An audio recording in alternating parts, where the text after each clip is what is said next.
Olá pessoal, tudo bem? Me chamo Daniel e hoje vou falar um pouquinho sobre a igreja de Éfeso, no livro do Apocalipse. Espero que vocês gostem, vou fazer uma explicação breve, não vai ser um vídeo tão extenso e espero que vocês gostem. Deixe seu like, se inscreva no canal, deixe um comentário aqui embaixo para me saber se vocês estão gostando dos vídeos. E é isso, vamos lá para o vídeo. Uma ordem divina. Achei-me em espírito no dia do Senhor, e ouvi por detrás de mim grande voz como de trombeta dizendo: O que vês, escreve em livro e manda às 7 igrejas: Éfeso, Esmirna, Pérgamo, Tiatira, Sardes, Filadélfia e Laodiceia. Apocalipse capítulo 1, versículo 10 e 11. Bom, esse arqueólogo chamado William Ramsay, ele é um arqueólogo muito famoso, fez várias escavações nas terras bíblicas. Ele disse o seguinte: No tempo de João, a província da Ásia estava dividida em 7 distritos postais, cada um tendo como seu ponto de partida uma das 7 igrejas mencionadas por João. Bom, esse arqueólogo nos traz a visão que essas igrejas foram escolhidas porque eram principais cidades da Ásia Menor no final do primeiro século, quando João escreve o Apocalipse. Nós estamos falando do ano 96, 97 da era cristã. E aí onde João está recebendo as revelações. Como vocês podem ver aqui, que está o mapa das 7 igrejas na Ásia Menor. Ele ficava na ilha de Patmos, no Mar Egeu. E existiam várias outras igrejas nessa época. Mas por que Deus escolheu essas 7 igrejas? Porque a situação espiritual que elas viviam nos dias de João prefiguravam a situação espiritual em épocas posteriores. E essas igrejas existiam nos tempos de João e simbolizavam 7 períodos pelos quais passaria a igreja cristã da primeira até a segunda vinda de Cristo. E agora nós vamos olhar os elementos comuns a essas igrejas, a essas 7 igrejas. Agora vamos estudar as características das 7 igrejas e qual momento elas se aplicam. Cada uma das igrejas vai receber uma apresentação, que é Cristo se apresentando, um elogio, uma reprovação, um conselho e termina com a promessa. Isso é um padrão que Jesus escreveu para as igrejas. E agora vamos estudá-las. Começando com Éfeso, a primeira igreja, a partir do capítulo 2. Cidade de Éfeso. A principal cidade da província romana, tinha um importante porto marítimo, centro de negócio. Em Éfeso havia um porto marítimo que facilitava o comércio naquela região. Éfeso teve o evangelho nessa cidade implantado pelo apóstolo Paulo.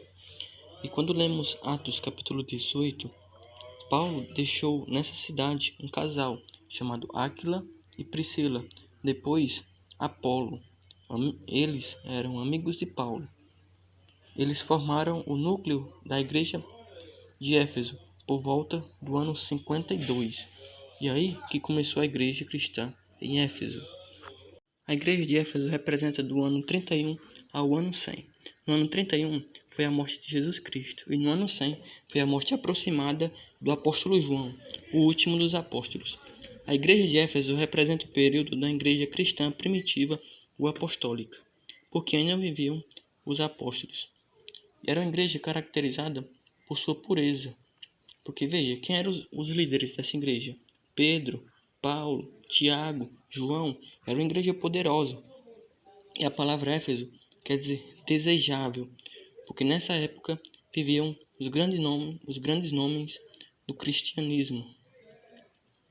Em Apocalipse capítulo 2, versículo 2 diz: Conheço as tuas obras, tanto o teu labor como a tua perseverança, e que não podes suportar homens maus, e que pusestes à prova os que a si mesmos se declaram apóstolos e não são, e os achastes mentirosos. O que Deus está querendo dizer aqui? Que muitos que se declaram apóstolos e não são. Quando você vai para o livro de Atos, Paulo diz que depois da partida dele se enfrentaria falsos pastores que disseminariam mentiras na igreja. E duas mentiras ameaçaram a igreja, que foi o docetismo e o gnosticismo. Docetismo vem da palavra grega, dokel. Esse dokel quer dizer apenas uma aparência. E eles criam que Jesus de fato não veio em corpo, em carne humana. Ele tinha apenas uma aparência. E os gnósticos, ou gnosticismo, eles criam que é uma dualidade no ser humano. Eles criam que as coisas que você faz de mal não interferem na sua salvação, porque eles separam os atos do corpo com as atividades da alma. Isso é filosofia, isso não é teologia. Isso é platonismo, isso não é Bíblia.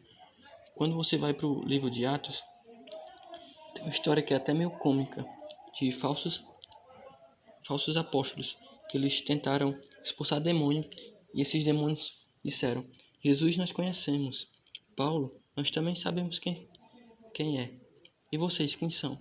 Então esses demônios atacaram esses falsos apóstolos, bateram nele, arrancaram as roupas deles, eles tiveram que fugir, ou seja, falsos apóstolos.